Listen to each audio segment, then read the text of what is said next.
So, you're a clinical psychologist, and there are many methods and ways to go through therapy, and a lot of it is beneficial. But you were talking about how writing is a way, a tool. So tell me a little bit about now, today, how writing is taking you through this kind of healing process. When I started therapy long time ago, uh, the first time I went in, I was thinking, how can I help my therapist, this American woman, understand like 1,000 years of ancestors of another culture? And I was pleasantly surprised. When I started talking about it, she was like with me Wow. quickly, much quicker than I ever could imagine. And after she heard some of my, growing up stories, she said, invited me, I want you to write your stories. And I said, absolutely not. Never, of course not. What a crazy idea. I am having enough challenge just talking about it in a completely confidential setting, Of let course. alone writing it on paper. It's like then everyone can see. It's like I felt I was losing control. Like as long as it's in me, like I have some kind of control. I didn't want anyone to know anything about my life. In Persian, there is a saying that they say, keeping your cheeks rosy by hitting yourself. Have you heard that? No, I haven't. To look good, to Yes, say, I'm okay, I look good. Most of us, we want to be right and we want to look good to other people. of course. It's about the exterior and how other people view you in the world. And it's so scary to be vulnerable, It is. to open the heart and open the soft part that we feel vulnerable. And writing makes Because you very vulnerable.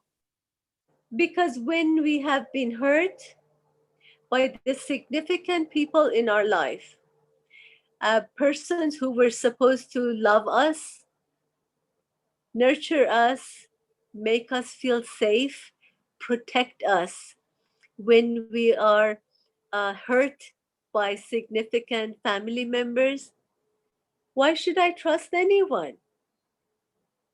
I don't want to get hurt. That's no fun. So it's so human to kind of be guarded, go to my shell.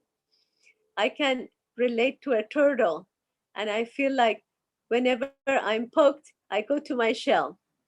Are we within our 15 minutes? I think I'm not recording it this time, but it's okay. Keep telling your story. I think I'm not checking. Do you want me to make it 15 minutes? Um, I'm okay in making it a segment, Okay. and we can pick it up. Maybe I'll do um maybe 5 more minutes, because you have something that you're gonna say that I can't time it. So I think we'll just keep going, and then maybe you can mention why you're writing right now, like this Okay. particular book, because I feel like I should I feel like, so you are healing and you've been healing a long time, but there's more healing left for you and your mom and your generation. So this is like really important. Um, okay, so back to the story about what you said, and this woman who said, you should write it all down. And you said, of course not. So how long after she said, write it, and you said no, I'm curious, how long did it take for you to actually start writing? I felt very intimidated because I thought when I'm putting it on the paper, then like anyone can read it, kind of feeling emotionally naked. Oh, definitely. And then She said something that I had an aha moment, and I will never forget that. What she said was that you can write it in your native tongue, write it in Farsi, but I want you to bring it here and read it out loud for me. Wow. And I went, this is for me. It's not for her. She wouldn't understand Farsi, but she wanted to empower me, the child who didn't have a voice.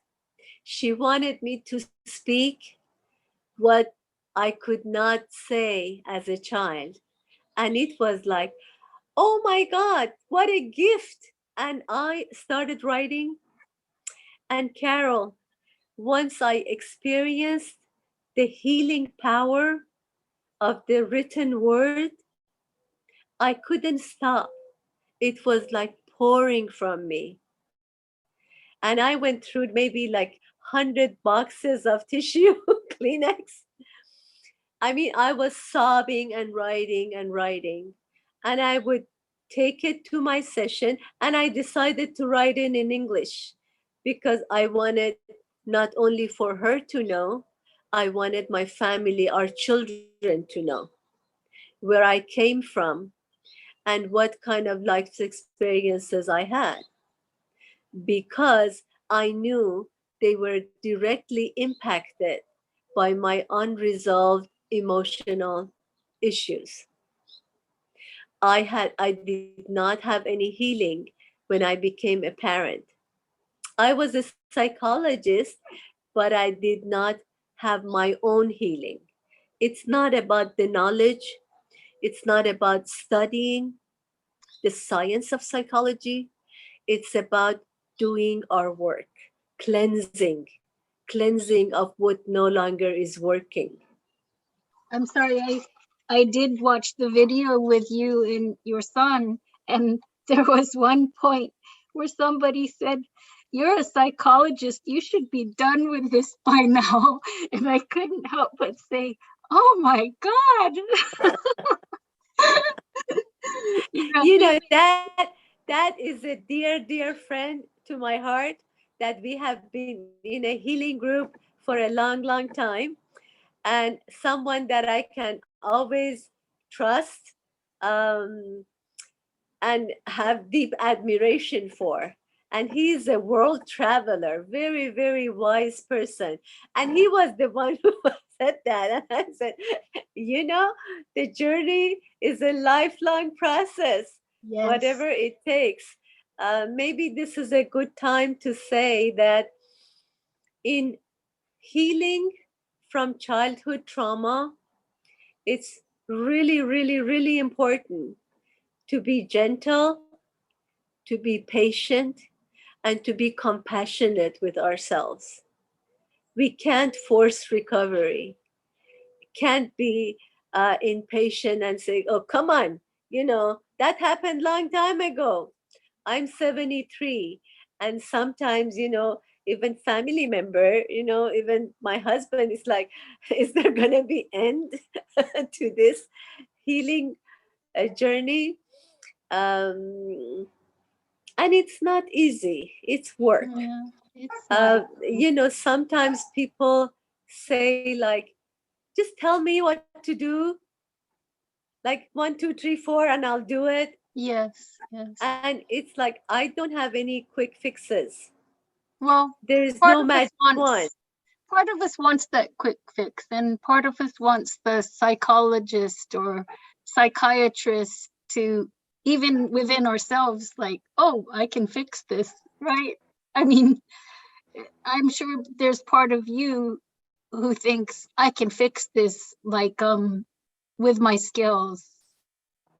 Did you ever feel that way, like in a different sort of way? Like, I'm gonna fix this with the skills that I have. But Yeah. it's not like that, right? Because it's the process of being human, that we have to go through these things, and you don't want to be angry or cry or look at ugly things, but it's almost like you have to. it's just a part of the bigger picture of life. And you know, the body, as complicated as it is, every part of our body is like, how does this physical body works? It's amazing. I feel like when we come to the psyche, the soul, the invisible, whatever you want to call it, it is so complicated, so complicated and so unique. Every person is so unique that for me it's like an endless ocean with hidden mysteries in every corner. Wow. There is no easy way of, like, okay, come on, let's get with it, let's move on, move forward. um I don't know, have you heard of Rumi? I love Rumi. Yes. Okay. Anyone who is a friend of Rumi is a soul friend of mine. Rumi has a beautiful quotation. I collect his quotations. I love it. That says, "You are not a drop in the ocean. You are the ocean in the drop."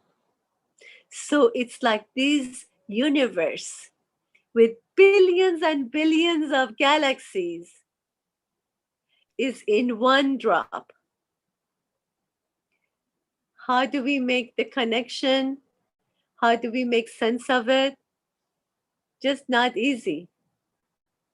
At least for me, it takes a deep commitment, a willingness, open heart, wanting to heal, desire to heal, and having compassion, gentleness.